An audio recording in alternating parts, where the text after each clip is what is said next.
네, 전일제 시장의 흐름과 분위기를 반영한 특징 종목들 지금부터 짚어보겠습니다. 오늘도 두 분과 시장 그리고 종목 얘기 나눠볼게요. 이베스트 투자증권 이비즈 영업팀의 염승환 차장, 펠리즈 투자인리서치 김민수 대표 나와 계십니다. 안녕하세요.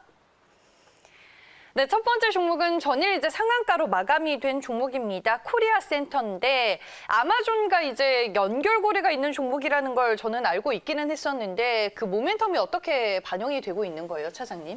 일단 이제 이 회사가 이제 해외 직구 네. 관련해가지고 이제 몰테일 서비스라는 걸 하고 있는데 예전에 한번 저희가 짚어본 적이 있었죠. 네. 그래서 사실 이제 원달러 환율 하락하면 굉장히 큰 수혜주죠. 네. 해외 직구를 많이 할 수 있는 그런 구조니까. 근데 이 회사가 이제 물류 창고를 가지고 있거든요. 그 미국 쪽에. 근데 그 물류 창고를 이용해서 이제 아마존과 지금 최근에 이제 SK텔레콤이 이제 협업한다는 얘기가 있었잖아요. 네. 그래서 이쪽과 관련해 이제 해외 직구 서비스를 할 텐데 그러니까 이 코리아 센터의 미국 물류 창고를 이용해서 아마 해외 직구를 하지 않을까 이런 좀 얘기들이 좀 나오는 것 같습니다. 그래서 아직 이게 확정된 건 아닙니다. 근데 코리아 센터 물류 창고를 만약에 활용을 하게 되면은 이게 이제 개인 간 직구로 분류가 돼가지고 $200 이하까지는 좀 무관세 혜택을 좀 받을 수가 있다라고 하더라고요. 그래서 만약에 근데 이제 아마존하고 11번가가 국내에 별도로 이거를 그 물류 센터를 건립을 하게 되면은 이건 또 기업 간 이제 B2B 거래로 좀 인정이 돼가지고 관세를 또 한 10% 이상 내야 된다고 합니다. 그러니까 아무래도 이제 가격 경쟁력 면에서 코리아 센터의 물류 창고를 그냥 미국에 있는 걸 활용을 해버리면 여러 면에서 이제 좀 좋을 수가 있는 거죠. 그리고 코리아 센터가 또 미국만 있는 게 아니라 뭐 중국, 일본, 독일, 뭐 스페인 같은 나라들에도 이런 이제 물류 센터를 지금 운영을 하고 있기 때문에 결국 이제 아마존 같은 이제 글로벌 기업들이 한국에 진출을 했을 때 하나의 이제 좋은 어떤 이제 허브 역할을 좀 할 수 있다. 이런 이제 기대감이 나오면서 어제 좀 주가가 좀 급등을 했던 것 같아요. 근데 어쨌든 지금 뭐 코리아 센터가 이게 확정된 건 아닌데 그냥 시장에서는 그냥 이런 이제 기대감들이 그냥 붙어버린 것 같아요. 그러니까 이게 있으니까 그러니까 네. 사람들이 약간 이제 뭐 소설일 수도 있지만 뭐 합리적인 근거는 있는데 어쨌든 이건 100% 확정된 사항은 아닌데 좀 주가가 어제 좀 굉장히 좀 과민 반응 보인 게 아닌가 이렇게 좀 보여지고 그게 확정이 돼야만이 우리가 좀 인정을 할 수 있는 건데 어쨌든 조만간 뭐 코리안 센터 측에서 이 부분에 대해서 확실하게 좀 선을 그어줘야 될 것 같아요. 김은기고 아니면 아니라는 좀 답변을 좀 해야지 좀 혼란이 좀 방지되지 않을까 이렇게 보여지고 근데 그걸 떠나서라도 지금 또 최근에 환율 하락 또 해외 직구 뭐 매출이 좀 증가할 수 있는 그런 모멘텀들은 충분히 있기 때문에 어쨌든 코리아 센터에 대해서는 좀 긍정적인 시각을 갖고 계시되 오늘 주가도 위아래로 뭐 변동성은 되게 크겠죠. 네. 클 텐데 절대로 이게 확실히 확인될 때까지는 신규 매수는 좀 자제를 해주시고 가지고 계신 분들은 뭐 아직까지는 기대감은 남아 있잖아요. 그래서 좀 계속 보유하셔도 좀 괜찮을 것 같습니다. 네, 알겠습니다. 코리아 센터라는 종목에 대해 저희가 투자 의견을 들어봤습니다. 이번에는 비트코인 관련주들을 살펴볼게요. 최근에 뭐 비트코인의 가파른 상승세가 또 시장 안에서 큰 이슈가 되고 있습니다. 앞선 코너에서 외신 기사를 통해서 만나보기도 했는데 증권가에서는 이 현상을 또 어떤 시각으로 보고 있는지 내용을 먼저 체크를 해보겠습니다. 네, SK증권 한대훈 연구원의 얘기를 보면요. 코로나19가 무차별적인 유동성을 공급하면서 화폐 가치가 하락을 했고 달러 약세가 겹치면서 비트코인이 강세를 보이고 있다라고 분석을 했습니다. 그리고 증권가에서 이번 비트코인의 급등이 과거의 일시적인 현상으로 이제 그치지 않을 것이다. 뭐 이런 전망도 있던데 비트코인 관련주들로 또 어떻게 봐야 되나요, 그러면? 네, 일단 네. 3, 4년 정도였었죠. 네. 비트코인 뭐 가상화폐 가즈아 그 강풍의 시대 기억하시죠? 네, 그때 가격대 부분까지 이제 스멀스멀 올라오고 있습니다. 네. 그런데 그때와 지금과의 차이가 조금 있다고 하게 되면 일단 비트코인은 강세인데 나머지 코인 관련해서 뭐 이더리움이나 리플 뭐 이런 나머지 쪽은 전혀 반응을 못 하고 있습니다. 그렇다는 얘기는 일단 비트코인으로 좀 차별화되면서 여기서도 좀 어떤 선별이 좀 나오고 있지 않나라는 생각이 좀 들고 있는데요. 그런 쪽에서 얘기했었던 이제 달러와 특히 기존의 기축 통화나 아니면 일반적인 통화 대비해서 통화들의 가치가 지금 상대적으로 좀 어떤 약화되고 있는 모습들이기 때문에 상대적으로 또 부각을 받을 수 있는 대체 통화 관점 쪽에서 변화가 들어간다고 봐야 될 것 같고요. 게다가 또 이 디지털 화폐하게 되면 그때 같은 경우 특히 뭐 워렌 버핏도 마찬가지겠지만 연준에서도 거의 뭐 약간 좀 이거 뭐야 이런 분위기였었죠. 이런 거 접근하게 되면 큰일 난다 이런 네. 분위기였는데 지금 이제 시각이 바뀌기 시작합니다. 그러니까 즉 디지털 화폐에 대한 필요성들이 중국부터 연준도 이제 좀 시각들이 바뀌기 시작하죠. 그런 쪽에 대해서 변화가 들어오는 상황들로 보여지고 있는데 그러다 보니까 이제 관련된 종목 쪽으로 그때 강했던 대표적인 어떤 거래소 지분이 있는 회사들, 뭐 우리기술투자라든가 비덴트 그리고 또 뭐 SCI 평가정보 이런 종목들 중심으로 일단 주가가 움직이는 현상들인데 솔직히 이게 어떻게 보면은 수혜긴 수혜겠죠. 네. 거래가 많아지면 수혜는 될 수 있겠는데 하지만 핵심적인 부분으로 보게 되면 이 디지털 화폐에 관련된 쪽에서 솔직히 만약에 중국도 쓰고 미국도 이제 쓰기 시작한다라고 하게 되면 비트코인을 쓸까요? 아닐 것 같습니다. 비트코인보다 독자적으로 개발해서 어떤 정부가 인정해 줄 수 있는 어떤 화폐가 이제 동용된다라고 하게 되면 거기에 부각됐었을 때 가장 큰 수혜는 어떤 암호화 기술을 갖고 있는 업체들이겠죠. 이쪽에 대해서 좀 더 어떤 흐름들이 맞춰가야 될 텐데 아직은 그 부분보다 지금 이제 가는 종목들이 더 간다라는 관점 쪽에서 움직이다 보니까 그와 관련된 종목들이 벌써 이제 주가에 영향을 받는다고 봐야 될 것 같은데요.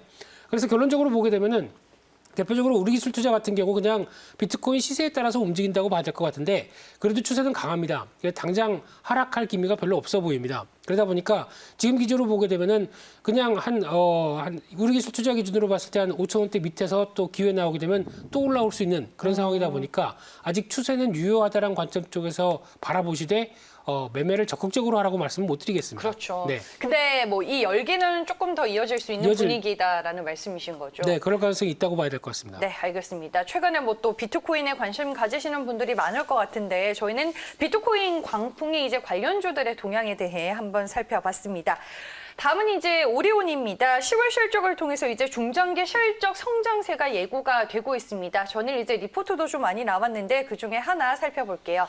하이투자증권 이경신 연구원의 리포트 내용입니다. 성장 지속세에 수익성까지 두 마리 토끼를 모두 잡았다며 중장기 체력 개선 지속까지 기대할 수 있을 것으로 보인다라는 전망이 있었습니다.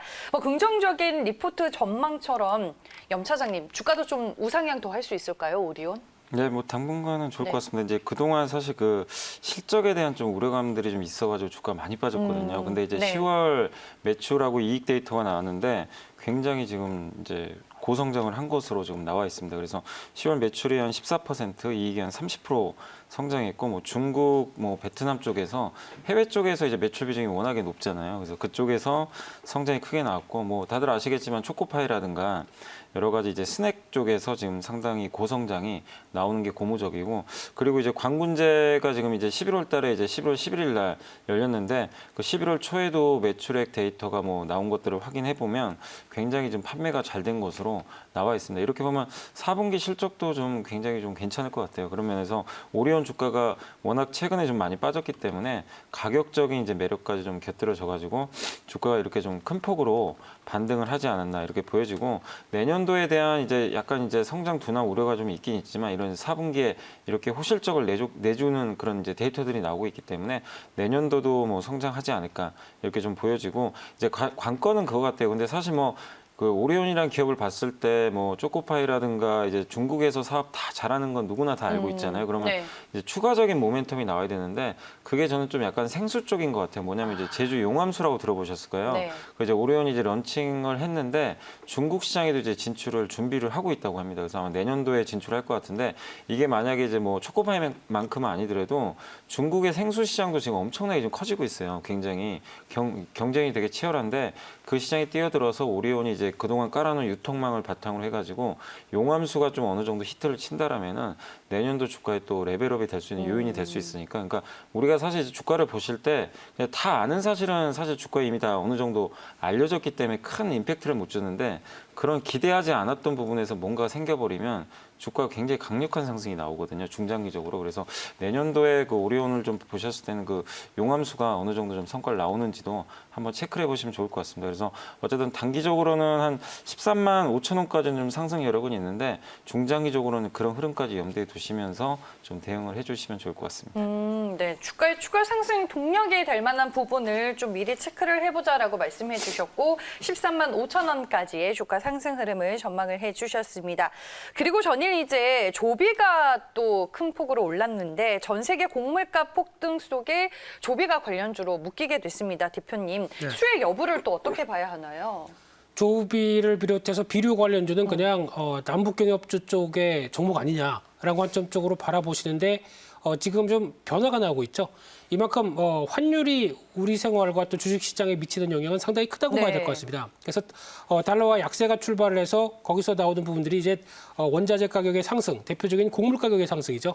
이런 쪽이 나오다 보니까 최근 들어서 나오고 있는 미국 시장에서 곡물 관련된 선물 동향을 보게 되면 뭐 소맥부터 소주와 맥주 아닙니다. 네, 소맥. 네, 네. 밀부터 그리고 나오고 있는 뭐 그 대두나 여러 가지 흐름을 보게 되면은 상당히 최근에 가파르게 올라오고 있습니다. 그러다 보니까 코로나 때문에 죽는 게 아니라 뭐 식량 때문에 죽는 거 아니냐, 식량 부족 나오는 게 아니냐 이런 관점 쪽에서 이제 비료 관련주들도 서서히 움직이고 있는데. 근데 이거는 뭐 상반기 때부터 좀 나온 얘기였는데 그렇지 근데 않아요? 지금 네. 가격들이 좀 더 가파르게 움직이다 보니까 여기서 어떤 시장에서 좀 정체되어 있는 것 같은데 좀 테마 찾을 게 없을까라는 관점 쪽에서 좀 나오는 것 같고요. 게다가 지금 뭐 흐름으로 보게 되면 또 이제 비료 업체들이 화학 비료다 보니까 상대적으로 어떤 유가와의 스프레드가 살짝 또 개선되는 모습들이 나오는 쪽에서도 영향을 받는다라고 봐야 될 것 같은데요. 근데 여기서 이제 중요한 부분들이 겨울로 들어가게 되면 비수기입니다. 그러다 보니까 관련된 업체들이 3분기, 4분기에는 실적 안 나옵니다. 그런 쪽에서 내년에 또 성수기에 대한 기대감도 살짝 또 반영되고 있어서 먼저 준비하는 게 아닐까라는 생각도 들고 있는데 네. 그런 차원으로 봤었을 때는 일단 당연히 또 농업 쪽에 대해서 특히 인구도 줄고 있고 그런 쪽에서 농업 인구에 대해서 효율성을 좀 높여야겠다는 관점들은 계속 나올 수밖에 없다고 봐야 되기 때문에 중기적으로는 관심이 필요하죠. 하지만 단기적으로는 일단 지금 기조 쪽으로 봤을 때 계속 갈 수 있겠느냐라는 쪽은 아직은 조금 더 지켜봐야 되지 않을까라는 관점 쪽에서 조비 같은 경우도 일단 중기 저항권 쪽에 시도가 들어가는데 제 예상으로 한 2만 원대 이상 쪽에서는 한번 파는 쪽으로 가닥을 잡으셨다가 다시 밑에서 확인해야 되지 않을까라는 쪽으로 바라보고 있고요. 어제 2만 원에 끝났는데요. 네, 그 이상에서요. 한 뭐 오늘 한 뭐 2만 500원, 2만 1,000원대 만약에 시도가 되게 되면은 일단 파는 쪽에 집중하시는 게 좋지 않을까라는 생각인데 네. 그보다 좀 집중해야 될 게 그래도 좀 규모로 봤을 땐 남해화학 같고요. 게다가 또 어떤 지금 같은 경우 좀 효율화를 꿈꾼다 스마트팜이죠. 이쪽에 대해서도 관심이 높다라고 하게 되면 그린 플러스라고 하는 온실 관련된 쪽에서 집중을 하는 회사가 있습니다. 이번에 무상증자까지 하고 덩치가 약간 좀 커지긴 했는데 그럼에도 불구하고 계속 성장세는 이어진다라고 하게 되면 이런 종목들이 조금 더 관심 있게 봐야 되지 않을까 싶습니다. 오, 저 처음 들어보는 종목이에요. 그린 플러스. 정말요? 네네. 네, 매매 한참 많이 했던 종목인데 네, 지금 네. 증자 이후에는 좀 관망하고 있습니다. 네. 제가 아는 종목만 봐서 그런데 오늘 이제 또 새롭게 그린 플러스라는 종목에 대해서 코멘트까지 해주셨습니다. 다음 종목으로 이제 넘어가 볼게요. 앤디포스입니다. 저는 이제 진단키트 관련주로 알고 있었는데 전일 뭐 아스트라제네카와 화이자의 mRNA 백신 개발 관련 이슈가 또 부각이 된 것 같던데 어떤 얘기인가요? 그러니까 아스트라제네카하고는 사실 뭐 백신하고는 관련은 없고요. 네. 그 예전에 이제 임상 그 면역항암제 임상 일상을 같이 이게 진행한 게 있는 것 같더라고요. 그러니까 인피지라는 그 이제 아스트라제네카의 면역 관문 억제제가 있는데 그걸 이제 병용 투여를 해가지고 이 회사의 그 자회사 네오TX가 만드는 이제 면역 항암제랑 이제 같이 병용 투여해서 실험을 했는데 임상 시험에서는 이제 굉장히 좀 성공적인 결과를 얻었다고 합니다. 근데 백신 쪽하고는 제가 찾아보니까 그렇게 큰 관련성은 없다 이렇게 좀 보여지고 있고, 근데 이제 아스트라제네카가 다음 주에 그 중간 결과를 발표한다는 얘기가 좀 나오고 네, 있어요. 맞아요. 그러니까 그 네. 기대감이 있으니까 뭐 어쨌든 이제 엮은 것 같아요. 그러니까 이런 재료들을 아스트라제네카랑 이제 자회사가 뭘 했기 때문에 엮어서 어제 주가 좀 그런 이제 재료에 의해서 좀 이상급등한 게 아닌가 이렇게 좀 보여지고, 그리고 최근에 또 미국도 그렇지만 지금 최근에 한국도 지금 확진자 수가 어제 300명이 넘어섰잖아요. 310명까지 늘어났고 계속 이 수치가 좀 늘어날 가능성이 높다라는 그런 분석들이 나오고 있다 보니까 국내에 또 이제 코로나19 수혜 기업들이 갑자기 어제 또 주가가 급등하는 그런 모습들이 나왔습니다. 대표적인 또 진단키트 업체 아닙니까? 자회사가 큐어바이오인데 분자 면역 진단 키트를 이제 만들고 있고 11월 5일 날 찾아보니까 그 식약처에서 코로나하고 이제 독감 동시에 이제 진단할 수 있는 그 진단 키트를 수출하는 거를 이제 허가를 내줬습니다. 그래서 그쪽 관련주로 이제 잡혀 있는데 어쨌든 지금 이제 단기적인 모멘텀은 좀 나온 건 사실이지만 지금 화이자가 이제 최종적으로 임상 결과 발표를 했잖아요. 네. 백신 이제 나오게 될 가능성이 이제 거의 100% 돼 버렸습니다. 이렇게 보면 진단 키트 업체들의 주가 상승 모멘텀은 앞으로는 그렇게 크지 않을 걸로 보고 있어요. 그래서 오늘 만약에 한 7,500원까지는 열려 있는 것 같은데 올라온다라면 진단 키트 쪽은 좀 적극적으로 비중 줄여야 되지 않을까 생각을 하고 있습니다. 엔디포스도 저희가 진단 키트 관련주로는 좀 포커스를 더 맞춰서 봐야 되는. 그래서 종목인 올라갔어요. 거죠. 그때 9월에 3,500원 하던 회사가 1,500원까지 주가 올라갔거든요. 네. 그러니까 진단 키트 회사로 보셔야 됩니다. 이 종목. 네, 알겠습니다. 엔디포스에 대한 저희가 종목 코멘트까지 들어봤습니다. 두 분과 이제 전일 시장의 특징주들을 모두 만나봤고요. 오늘 관심주 김민수 대표님 차례예요. 네, 오늘 말씀드리고 싶은 쪽은 일단 오늘 시장은 약간 좀 무겁겠죠. 네. 그래도 한번 관심 있게 봐야 될 종목 중에 하나가 BH라는 종목인데요. 오, 네, 이 회사는 뭐 잘 아시다시피 어제 얘기가 좀 많이 나오던데요. 예, 그러다 네. 보니까 오늘 같은 때 이제 밀리게 되면은 그럴 때 한번쯤 관심 필요하지 않을까라는 쪽인데 네. 뭐 다 아시는 것처럼 이제 연성회로 기판 FPCB라고 하는 쪽에 관심이 높은데 일단 삼성전기가 이 관련된 쪽에서 돈 안 되는 것들 정리하고 있습니다. 그런 쪽에서 보게 되면 이쪽과 관련돼서 어느 정도 사업이 철수가 되다 보니까 그에 따른 반사이익을 어느 회사가 볼 것이냐라는 관점들인데